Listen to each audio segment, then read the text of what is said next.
¿Cómo estás? Espero que bien y bendecido de parte del Señor. Quiero contarte que vamos a comenzar una nueva serie de hombres poderosos de la fe que aparecen en el libro de Hebreos y que vamos a estar compartiendo con ustedes todos los miércoles a las 21 horas. Espero que esta serie, donde muchos de nuestros líderes van a estar compartiendo un devocional, un mensaje que va a inspirar tu vida para creer que así como Dios lo hizo una vez, lo puede hacer también otra vez, pero esta vez contigo. Bendiciones.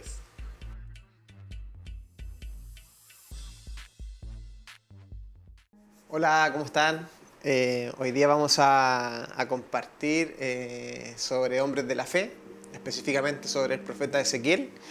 Así que, ¿qué les parece si me acompañan y podemos aprender todos acerca de este profeta? Bien, ¿quién fue Ezequiel? Yo sé que es muy conocido por el versículo 37, que es el Valle de los Huesos Secos, de su libro. Es un libro que está compuesto por 48 versículos y en el versículo 37 se habla del Valle de los Huesos Secos. Un versículo ampliamente utilizado por los pastores, muchas veces en nuestra iglesia se ha predicado de él, ¿cierto? De cómo el Señor le dio vida a un valle de huesos secos. Pero la verdad que lo que se toma en ese versículo es parte de una historia que cuenta el profeta Ezequiel. La verdad que son profecías que se le dieron. Ya, pero partamos desde el comienzo, en el contexto histórico. ¿Quién fue Ezequiel? Era un profeta de Israel que vivió en el exilio.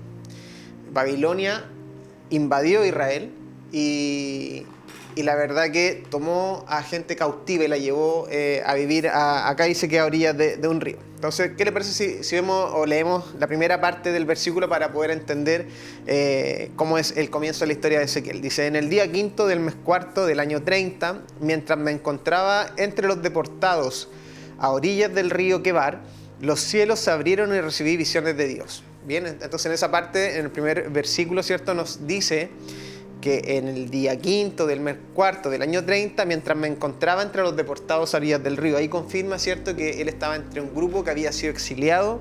Babilonia había tomado gente cautiva de Israel y la había llevado, ¿cierto?, a orillas del río Quebar. Él se encontraba dentro de ese grupo. Por tanto, él está hablando, y todo el libro habla acerca del pueblo de Israel, pero él estando fuera del pueblo de Israel. No estaba en Israel mismo, sino que estaba exiliado. Bien, dice: habían transcurrido 5 años y 5 meses desde que el rey Joaquín fue deportado. Al hablar del rey Joaquín, habla de todo el grupo que salió deportado desde Israel hacia la orilla del río Quebar, donde estaban ubicados. O sea, ya habían pasado 5 años desde que él estaba exiliado del pueblo de Israel. Es importante tener esto claro porque eso nos va a ayudar a entender de cierta manera que todo lo que va a hablar en el resto de los 47 versículos que restan es acerca de una historia o las profecías que él ve estando fuera de Israel. Bien, dice: habían transcurrido 5 años y 5 meses desde que el rey Joaquín fue deportado. En este tiempo, mientras el sacerdote Ezequiel, hijo de Buzi, estaba a orillas del río Quebar, en la tierra de los babilonios, el Señor le dirigió la palabra y su mano estaba sobre él. Bien, dice: de pronto me fijé y vi que en el norte venía un viento huracanado con una nube inmensa rodeada de un fuego fulgurante y gran resplandor. En medio del fuego se veía algo semejante a un metal refulgente. También en medio del fuego vi algo parecido a 4 seres vivientes que tenían forma humana. Cada una de ellas tenía 4 caras y 4 alas. En esta parte del primer versículo comienza Ezequiel contando una de las primeras profecías o visiones que él tuvo. Bien, Dios le hablaba a él a través de visiones.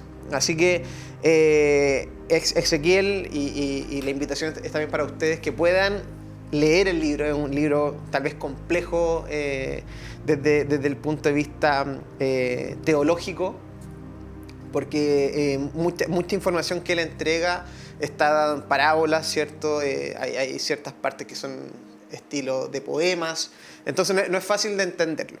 ¿Ya? Puede ser que tal vez en las nuevas versiones, como la NBI, por ejemplo, uno pueda tener algo más cercano y pueda ser más fácil de comprender.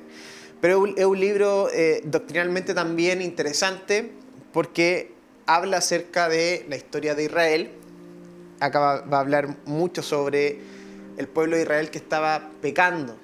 Vuelvo a insistir que él está situado fuera del pueblo, pero él está hablando de lo que estaba viviendo el pueblo de Israel en ese entonces.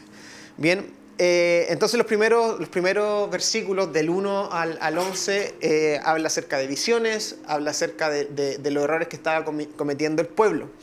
¿Ya? Yo les voy a leer el versículo 11 porque en el versículo 11 vamos a poder aprender un poco más de lo que hablaba Ezequiel respecto al juicio de Israel. ¿Ya? Dice, el versículo 11 se llama Juicio contra los líderes de Israel. El Espíritu me levantó y me llevó hasta la entrada oriental del templo del Señor. A la entrada vi a 25 hombres, entre los cuales estaban Hazanías, hijo de Azur, y Palatías, hijo de Benaías, que eran líderes del pueblo. El Señor me dijo, hijo de hombre, estos son los que están tramando maldades y dando malos consejos en esta ciudad. Dicen, todavía no es el momento de reconstruir las casas, la ciudad es la olla y nosotros somos la carne. Por eso, hijo del hombre, profetiza contra ellos. Sí, profetiza. El Espíritu del Señor vino sobre mí y me ordenó proclamar. Así dice el Señor, ustedes, pueblo de Israel, han dicho esto y yo conozco sus pensamientos. Han matado a mucha gente en esta ciudad y han llenado las calles de cadáveres.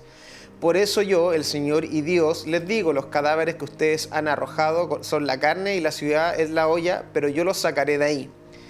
¿Temen a la espada? Pues bien, yo, el Señor Dios, declaro que con espada iré contra ustedes, los sacaré de la ciudad, los entregaré en manos de los extranjeros y los juzgaré con justicia. Si se dan cuenta, Dios está siendo muy duro con el pueblo de Israel, sobre todo con algunas personas puntualmente. Y la verdad que si hacemos una paradoja, por así decir, con lo que vivía el pueblo de Israel en ese entonces, es que había una especie de desorden público, ¿cierto? Donde también las referencias, por así decir, religiosas de ese entonces también estaban llevando al pueblo a una dirección errónea, en donde estaban alejando al pueblo de la presencia de Dios, ¿cierto? También y de lo que Dios quería, estaban rompiendo las reglas que Dios había instaurado para que ellos vivieran. Entonces Dios está ocupando o está utilizando como instrumento a Ezequiel para hablarle de forma directa al pueblo. Si ustedes se dan cuenta, yo estoy leyendo la versión NBI, que está un poco más humanizada, por así decirlo, más cercana a nuestro lenguaje actual. Hace que sea más fácil de entender, pero probablemente en esos años era muy complejo como él trataba de hablar. Entonces él está hablando acerca de cuál va a ser el castigo que le va a llegar al pueblo de Israel por desobedecer, ¿cierto?, la ley que Dios le había entregado al pueblo para que viviera. Había sido esta norma, ¿cierto?, o había dejado en un marco, ¿cierto?, de dónde podían o qué cosas podían y qué cosas no podía hacer el pueblo de Israel. Entonces, como eso no se estaba cumpliendo, Dios manda esta parte de la escritura, ¿cierto?, que gran parte del libro es acerca de condenación, de juicio contra Israel, después contra Jerusalén también. Y la verdad que en este versículo 11 hay que yo lo quería comentar porque hay una parte que es condenación y otra parte que finalmente es, por así decirlo, esperanza, porque Dios va a sacar todo lo malo de Israel y va a volver a traer al pueblo, ¿cierto?, una esperanza de que va a haber un nuevo liderazgo, por así decirlo, en donde va a haber gente que va a hacer las cosas bien, como Dios quiere que se hagan. Bien, y muchas veces eso es lo que nos pasa a nosotros también como personas. Vivimos en un mundo en donde empezamos a tomar malas decisiones y eso nos lleva a malos lugares, a malas posiciones. Y este mensaje de Ezequiel en el versículo 11 nos lleva también a entender que para nosotros como seres humanos, ¿cierto?, como hijos de Dios, podemos también entender que puede haber un antes y un después para nosotros. Dios nos da hoy día esa posibilidad en este tiempo que estamos viviendo de poder arrepentirnos, de parar lo que estamos haciendo que sabemos que está mal y comenzar a hacer el bien. Y cuando digo comenzar a hacer el bien, tal vez usted sí es una persona que no le hace mal a nadie, pero que comete errores, ¿sí? Y muchos de esos errores no van de la mano con lo que Dios quiere para nosotros. Y entonces la invitación un poco es a entender que tal vez no estamos haciendo las cosas mal, pero que podríamos hacerlo como Dios quiere que la hagamos. Bien, y en la parte final de este versículo 11 dice lo siguiente. acá dice, adviérteles también que así dice el Señor y Dios, yo los reuniré de entre las naciones, los juntaré de los países donde han estado dispersos y les daré la tierra de Israel. Ellos volverán a su tierra y echarán de allí a los ídolos detestables y pondrán fin a todas las abominaciones. Yo les daré un corazón sincero y pondré en ellos un espíritu renovado. Les arrancaré el corazón de piedra y ahora tienen, y pondré en ellos un corazón de carne, para que cumplan mis estatutos, pongan en práctica mis leyes. Entonces ellos serán mi pueblo y yo seré su Dios. Pero a los que van tras sus ídolos detestables y siguen prácticas abominables, yo les pediré cuentas de su conducta, afirma el Señor y Dios. Los querubines desplegaron sus alas, las ruedas estaban junto a ellos y la gloria de Dios de Israel estaba por encima de ellos. La gloria del Señor se elevó de en medio de la ciudad y se detuvo sobre la montaña que está al oriente de Jerusalén.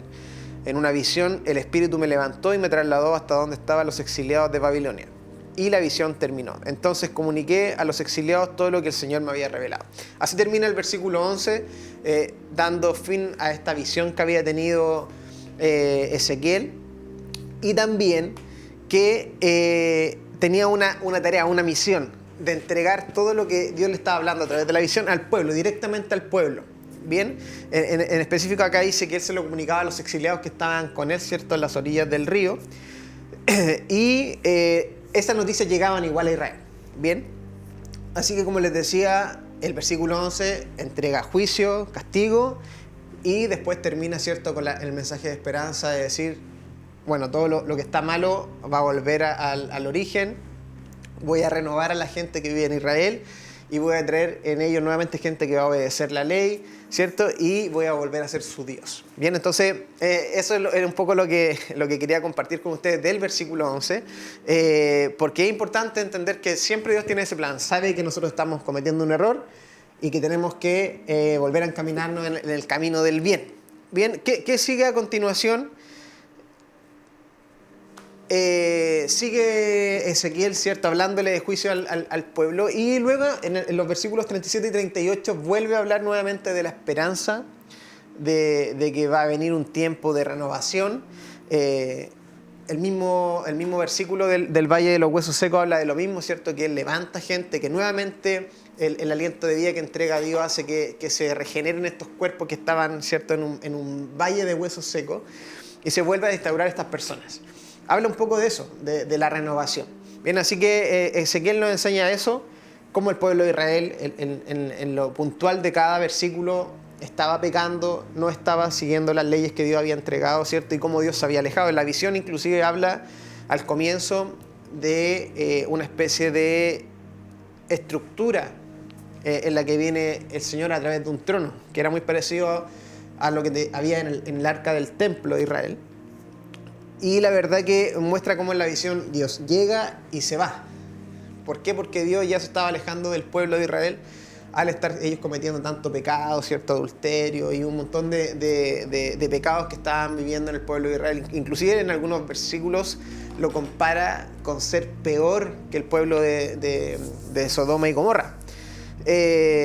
Así que Israel estaba literal viviendo una desgracia que venía desde dentro del corazón de la gente, y Dios deja el mensaje de renovación. Bien, así que como les decía, pasamos por toda esa estructura en el libro de Ezequiel, y este profeta finalmente termina hablándole al pueblo de juicio, pero de que vendrá la renovación a través de la esperanza, de encontrar los caminos de Dios, ¿cierto? Y ahí sí cumplir con el deseo y con los planes del Señor. Así que eso quería compartirle hoy día acerca del libro de Ezequiel. Un libro, como les decía, muy interesante para el estudio que uno puede hacer en casa. Vuelvo a insistirles que tal vez no es un libro tan fácil de comprender, pero hay que buscar una versión de la Biblia que nos deje la historia un poco más cercana. Pero es un libro, en fin, muy interesante, que también nos hace reflexionar acerca de lo que Dios quiere para nuestras vidas, cómo nos lleva tal vez de un lugar donde los caminos no están siendo los mejores hacia una vereda mucho más transparente para nosotros, pero también encaminada en base a lo que Dios quiere para nuestras vidas. Así que eso les quería compartir y dejarlos invitados a que puedan seguir viendo, ¿cierto?, todas estas cápsulas que vamos a estar subiendo. Eso, que estén bien.